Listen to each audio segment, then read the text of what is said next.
Hello tout le monde, j'espère que vous allez bien. Aujourd'hui, petite vidéo pour vous expliquer un peu ma méthode en MED 3. Je suis désolée, j'ai un peu retrouvé ma voix depuis le stage de pré-rentrée parce que je l'avais complètement perdue. En plus, j'étais genre sortie et tout, donc bref, c'est horrible. Vous me demandez souvent ma méthode, etc. Donc, je me suis dit que voilà, on va faire une vidéo. C'est parti.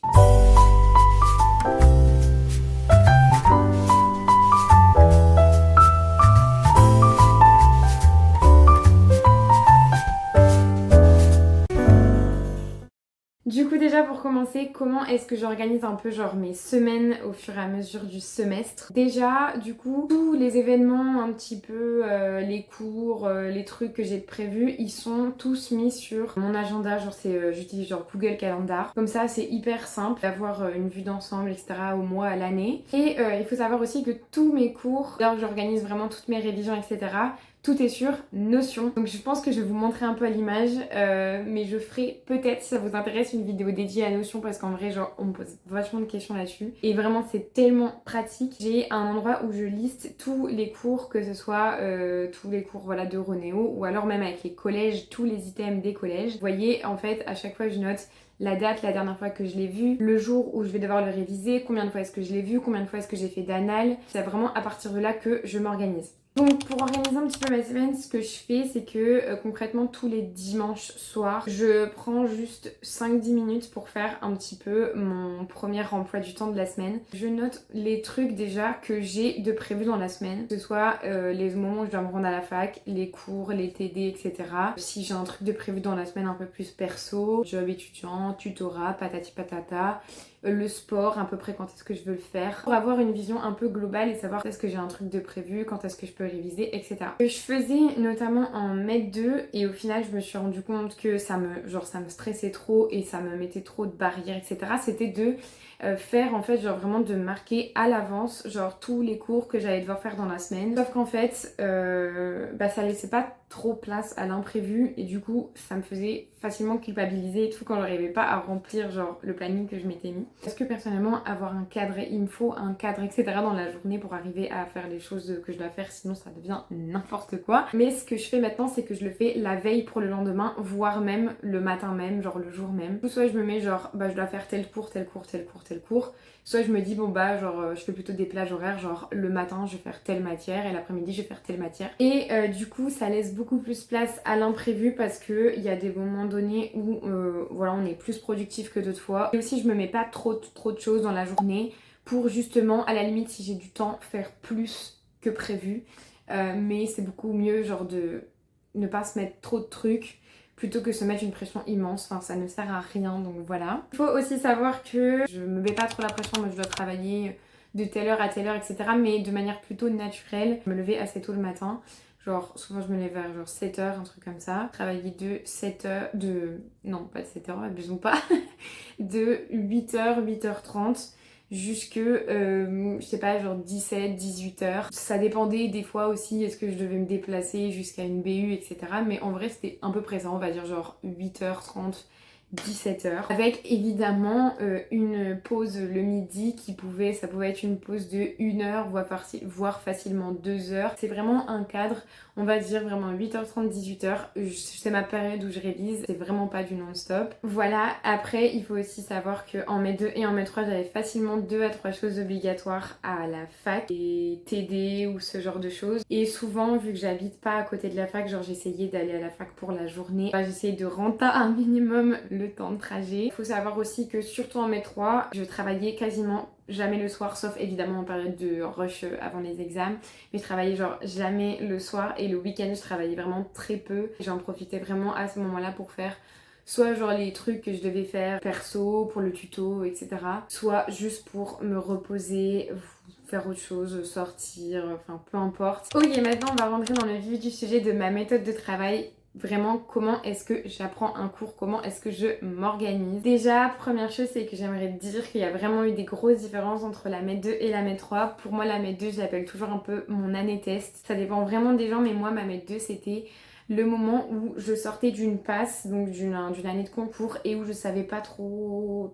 comment m'organiser, etc. Et où j'étais encore vachement dans la continuité de la passe, à vouloir tout apprendre par cœur, etc. etc. Je savais pas trop mes objectifs et tout. Donc c'était un peu fouillis. Et la MED 3, pour moi, c'est ma meilleure année, entre guillemets, entre MED 2 et MED 3. J'avais un bien meilleur rythme. Au final, j'ai travaillé moins, mais travaillé mieux. Et du coup, j'ai eu des meilleures notes, alors que c'était une année pourtant plus difficile. Donc bref, comme quoi, genre vraiment, l'équilibre à côté, ça change tout. En tout cas, mes révisions, c'était beaucoup plus optimisé. Du coup, pour vous expliquer ma méthode, je vais me baser sur la MED 3. Du coup, comme je vous disais, pour organiser ma journée, souvent j'avais à l'avance, donc la veille ou éventuellement le matin même, listé les cours que je devais faire, ou alors je m'étais dit, bah ce matin je vais faire cette matière-là, cet après-midi je ferai cette matière-là, et donc j'essayais de faire le plus de cours, le plus d'items, si c'était sur des collèges. Puisqu'en MED 3, comme je vous ai expliqué dans la vidéo, le cycle 1, si vous n'avez pas vu cette vidéo, allez la voir. Parce que j'explique un peu comment est-ce que ces années se sont organisées. J'avais du coup des collèges en MED 3, ce qui a du coup pas mal changé la donne aussi. Du coup, comment est-ce que j'apprends un cours? Alors là, je vais surtout parler de comment est-ce que j'apprends un cours qui a été vu en amphi, donc un cours sur la Ronéo. Tout ce qui est les collèges, etc., c'est à peu près pareil. Je vous en toucherai un mot un petit peu à la fin. Du coup, moi je fais ça en vraiment plusieurs passages, je pense à peu près comme tout le monde. Première étape, c'est voir le cours une première fois, tout simplement. Première question, est-ce que je vais en cours ou est-ce que je vais pas en cours? Attendez. Putain, ma voix va partir en cacahuète. À Lille, en tout cas, c'est pas obligatoire et j'avais expliqué ça dans la vidéo précédente. À Lille, on a ce qu'on appelle la Ronéo et donc c'est tous les cours qui ont été tapés par des étudiants. Donc vraiment, on a tout. Du coup, on n'est vraiment pas obligé d'aller en cours. En MED 2, j'y allais pas du tout. Et en MED 3, j'ai eu une petite révélation. Je me suis dit, est-ce que aller en cours, ou du moins regarder les vidéos de cours, ça serait pas utile? Alors aller en cours personnellement, enfin genre en amphi, etc., je déteste. Vraiment, je n'arrive pas à me concentrer, etc. Mais par contre, les à disposition, on peut les regarder quand on veut, plusieurs jours après. Et du coup, je faisais ça. Je mettais la vidéo en fois 1,5 voire x2 parce que les profs parlent trop lentement à mon goût. Et la Ronéo qu'on avait vue à côté. Et je faisais ma fiche en fait en même temps. Comme ça, je pouvais mettre sur pause quand je voulais. Et ça m'a vraiment permis genre de mieux comprendre certains cours. Alors je le faisais vraiment pas pour tout, mais pour certains cours je le faisais. Ça me permettait de savoir où est-ce que le prof, enfin sur quelle partie du cours le prof insistait, etc. Et du coup c'était vraiment super utile. Et ensuite pour le premier passage, souvent ce que je faisais, c'est que je faisais une fiche.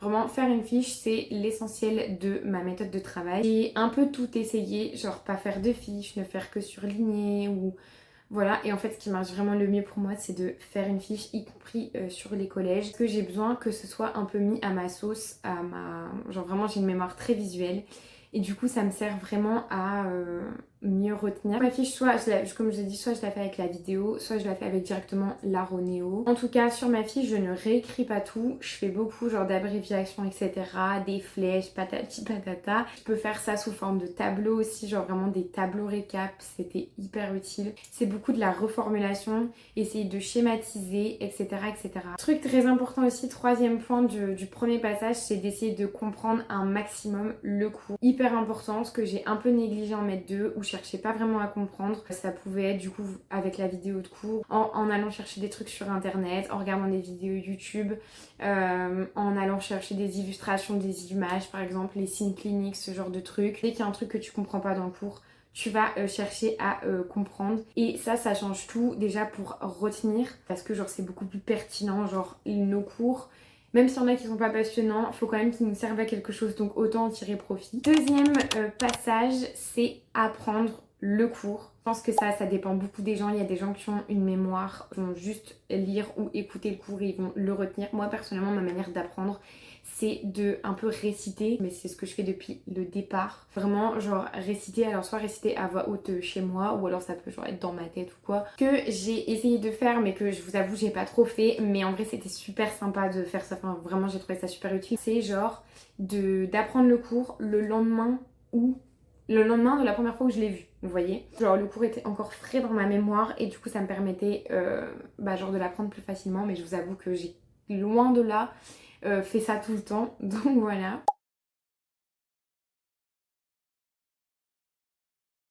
Le truc important aussi, c'est que quand j'apprends mon cours pour la première fois, j'essaie de l'apprendre pour moi, entre guillemets. Je regarde pas forcément les annales tout de suite, et en fait j'essaie juste de l'apprendre pour que ce cours-là, il me serve à quelque chose un jour. Voilà, il y a des cours plus intéressants que d'autres, encore une fois. Mais le but, c'est par exemple, si c'est un cours de clinique, de visualiser le patient, de visualiser les signes cliniques, l'examen clinique. En MED 3, j'ai vraiment essayé de faire l'effort de vraiment donner un sens à ce que j'apprenais. Donc voilà, ça c'était pour le deuxième passage, l'apprentissage. Et du coup on passe au troisième passage qui est tout simplement revoir le cours.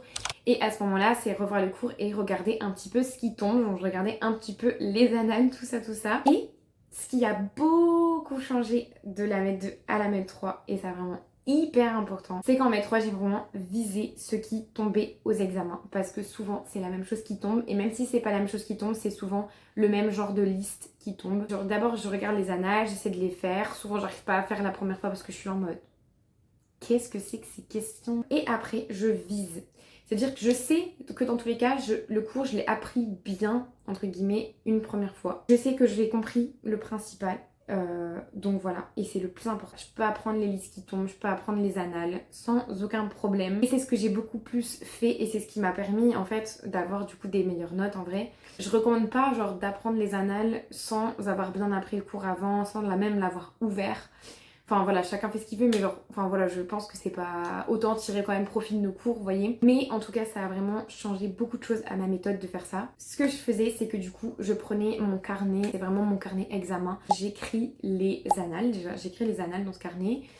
J'écris les listes qui sont susceptibles de tomber, ce qui fait qu'en fait j'avais plus que ça à réviser pendant les semaines de révision. Enfin, pas que j'ouvrais plus du tout mes cours et tout parce que je refaisais toujours un passage. Pendant les périodes de révision, je faisais vraiment un passage complet entre guillemets des cours. Mais les derniers jours de révision, etc., vraiment j'axais à 1000% sur uniquement ce carnet là. Ça vraiment gros gain de temps. Du coup voilà, ça c'était vraiment pour mes 3 passages principaux. À fonder les annales, etc., les entraînements, hyper important de faire ça parce que c'est ce que j'avais un peu négligé en MET 2, en MET 3 plus du tout. Enfin plus du tout, quand même un peu, mais bon voilà. Et après, si vous voulez savoir un petit peu comment est-ce que je faisais sur les collèges, ma méthode n'est pas du tout au point à 1000% parce qu'il y avait genre les autres matières à réviser et que je pense que ça va beaucoup changer pendant l'externat. C'était toujours la même base, c'est-à-dire premier passage, surligner et comprendre, faire une fiche et ensuite deuxième passage, l'apprendre. Donc moi encore une fois, même les collèges, genre je les récite. Et ensuite faire des entraînements. Mais en tout cas, abonnez-vous bien à la chaîne puisque il y aura sûrement une vidéo dédiée au collège quand j'aurai bien commencer l'externat et que j'aurai ma méthode. Donc voilà. Après, si je peux aussi vous dire d'autres points sur l'organisation, sur la méthode, etc.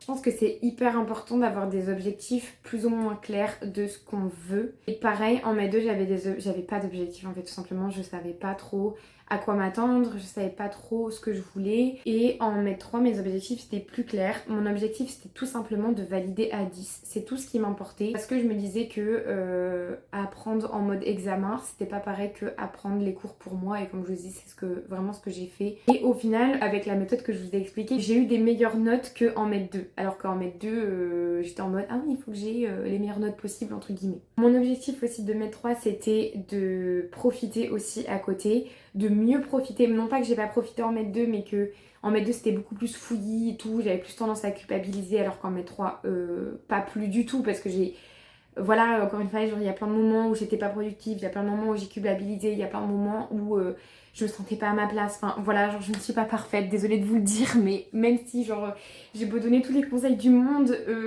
voilà, genre vraiment si ça pouvait être parfait ce serait super, mais je suis comme vous les gars, vraiment. Et en parlant d'objectifs, je rappelle, mais je pense qu'encore une fois, j'en ferai une vidéo dédiée parce qu'il y a trop de trucs à dire sur ce sujet, mais chacun ses objectifs.